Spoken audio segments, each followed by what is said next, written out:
Welcome to the Underground, the Steel City Underground, a Pittsburgh Steelers podcast made by fans like you, for fans like you. Now, here's your host, Joe Kuzma. Hello, everyone, and welcome to a special edition of the Steel City Underground podcast. My name is Joe Kuzma, and the reason for today's special podcast, and the reason it's special, is because while this is our 15th episode, and a bit of a milestone when you consider that I decided to do this podcast just about a little bit over a month ago, we're already 15 episodes in, and because of listeners like you, we are now listed in iTunes' new and noteworthy directory of their podcasts. And I'm completely mind blown that we are considered by Apple to be a new and noteworthy podcast. Now, mind you, you might have to dig to find us, but just the fact that right after the first of the year, I was having maybe second thoughts and second guessing whether or not people would actually listen to my voice, speak about something I'm very passionate about, which is Pittsburgh Steelers football, which I'm guessing if you're listening, you're just as passionate as I am. And I'm just blown away by the response and support of fans like you who have helped the Steel City Underground podcast, helped us get there. And when I mention us or we, you usually see my name, Joe, attached to a lot of the articles and a lot of the podcasts. But there are some people behind the scenes who have really given me their support. They give me a lot of ideas, and I'd like to thank them just as much as I'd like to thank you for tuning in. First and foremost, my one cousin Brad, who almost always has a contrarian view and not always the same rosy, positive, grass is always greener on the other side view that I have about our Pittsburgh Steelers. Because, face it, I try and be as upbeat and positive as I can, because I don't like a lot of the so-called internet keyboard warriors and some of the trolls that are out there, and all they can do is just hate everything that comes out. They're negative about everything, and there's only so much negative that you could deal with in this world, and I just feel there has to be a positive voice out here in the blogosphere, the podcatosphere, and whatever else you want to call it. But Brad, be it as he may, a thorn in my side at times, is the buddy that hangs out with me at all these games, and we start BSing from everything from, Martavis Bryant getting suspended to Antonio Brown dancing with the stars. And he's one of the main driving forces behind everything that I do. His brother as well, one of my other cousins, Mike, who I just bumped into this past weekend, kind of blew my mind as well as to just how much of my stuff that he follows. He's kind of the silent voice that gave me the nudge to go off the cliff a couple years ago and start this whole process in motion. He got the wheels turning, and now, close to 200 articles later, and episode 15 of this podcast, I just thought it would be more than appropriate to give him a shout out here as well. Also like to welcome one of my new contributors, my first contributor actually, that's had something published over here at Steel City Underground yesterday. His name's Eric Herman, and he comes to us from also a similar situation where he is a very passionate fan, very intelligent, and a different voice, a complimentary voice to mine here on the Steel City Underground.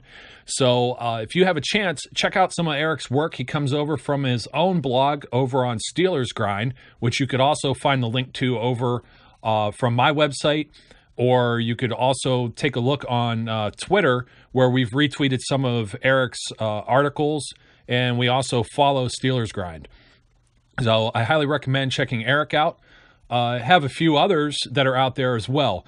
If you've been to the site and you notice the forums are a little lacking, I wouldn't mind a little more participation over there, but the real reason why the participation has been slow since the inception of this website is mainly because I have kind of a working agreement, and we're currently in talks with another great forum who already does a good job. So the reason that's kind of a barren wasteland, and I would like it not to be, but it's to not infringe upon the guys over at Steelers Extreme Forum And there's two users in particular, Steelers Yak and Wallace, who are kind of friends I made over here in the interwebs as I started this whole process. And those guys have been very supportive, and they have a great community over there. So if you like to talk Steelers football, you'll find me over there discussing various topics as well. So I highly suggest checking out the Steelers Extreme Forum.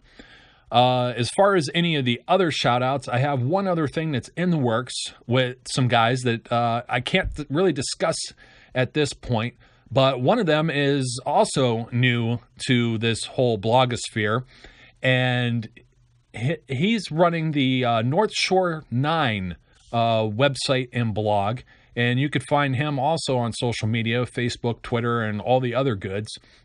That would be in particular interest, maybe not to Steelers fans, but if you happen to be a Pittsburgh fan, in particular Pittsburgh Pirates, he's running a great website over there, constant updates through spring training with your Buccos. So check out the North Shore 9. Now, since I got all of the shout outs and the thank yous and everything else in, it might be several other episodes before I have a special episode like this, but I wanted to take this time for some retractions, redactions, and other bullet points. And what I mean by that is, I listen to my own stuff. And sometimes, and I'm sure even in this very podcast that I'm doing right now, I kind of get lost. I'm not going to lie. I go off on a tangent. It goes off in another tangent. And sometimes I'm at the point of no return. And I miss a few of those key bullet points that I have in my notes here and things that I like to talk about. So a few of those things over the last couple weeks, I had spoken about more reasons why we would maybe dislike the Baltimore Ravens. And of course, I mentioned in my last podcast that the timing couldn't have been even worse with the tragic loss of Baltimore Ravens defensive back Trey Walker, who passed away after complications of a motorbike accident over the weekend. And unfortunately, my timing wasn't exactly great. I wouldn't mind, I'll probably start promoting that podcast a little more. I think I already have. But again, prayers go out to family and friends of Trey Walker and the Baltimore Ravens organization. If I sound like a broken record, I apologize, but I thought it was very important as part of this football community that allows me to do what I do and allows me to have a voice speaking about the NFL.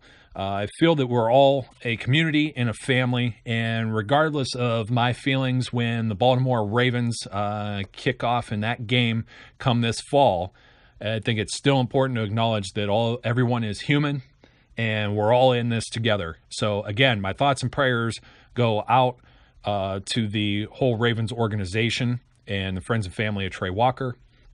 And in saying that, part of that episode was about a former Steeler. So if we could look at it from the aspect of a former Steeler goes over to the enemy, and Mike Wallace, a wide receiver who literally held us hostage one offseason because he wanted more money. And of course, he's getting paid more than what we would want to probably pay to bring in a wide receiver of his caliber, about $5 million a year right now. Goes in with my free agency talks that I'll come back to here in a minute. But Mike Wallace, I mean, if that just doesn't leave, if the first go round with Mike Wallace didn't leave a foul taste in your mouth, when Mike Wallace was maybe not as focused on football because he was thinking more about his wallet, and then he leaves Pittsburgh to go to Miami, and, that's fine and dandy. Spoke of reasons why players are going, and money was probably one of them. Winning, I think, was probably on his mind. The Dolphins were making moves, but it hasn't worked out in his favor. But I have to criticize something I did miss about Mike Wallace in my original discussion. Even if I think he is somewhat of a traitor, and this is somebody that was already disliked by Steeler Nation, and now he's going to be disliked even more as a member of the Baltimore Ravens, where Joe Flacco is just going to heave up balls that he won't catch, that Mike Wallace won't catch anyway. But they'll probably get the flags for him for the pass interference calls. If you missed that entire episode, I suggest you go back and listen as to why and how the Baltimore Ravens get so many pass interference calls. But my point being here, before I end up having another episode of Retractions, is that upon exiting the Minnesota Vikings, where Mike Wallace made his or plied his craft this past season, we all know that Teddy Bridgewater is the quarterback of the Minnesota Vikings, second-year quarterback, young quarterback with a bright future. And that team made the playoffs this year, and they gave the Green Bay Packers a run for their money before exiting with a missed field goal of all things. Those Miami Dolphins teams weren't very strong despite the services and the expensive services of a Mike Wallace. He gets traded to the Minnesota Vikings for a 5th-round pick, and obviously the Vikings didn't want to foot the bill to keep him around for one more season. So upon exiting that team, he has the audacity to criticize a bright young man like Teddy Bridgewater, somebody that we've never heard pretty much say anything negative or astray or be anything other than a good teammate and player here in the NFL. And Mike Wallace is going to criticize the passing or the talent or whatever it may be that you want to call it of Teddy Bridgewater. And this caught me off guard, but then I was reminded that I didn't really say anything about it when I was looking in one of these articles, and I saw a quote from former Oakland Raiders quarterback Rich Gannon the other day. And Rich Gannon come out and said, and I'm paraphrasing, of course, because I don't have it in front of me, but Rich Gannon says, it might not be the person throwing the ball, but it might be the person running the routes. And he kind of put the ball right back in Mike Wallace's court. So it's going to be something very interesting to see as the Baltimore Ravens are looking to rebound from a miserable season, a lot of injuries. They're loading up on players. They're going to have Steve Smith back.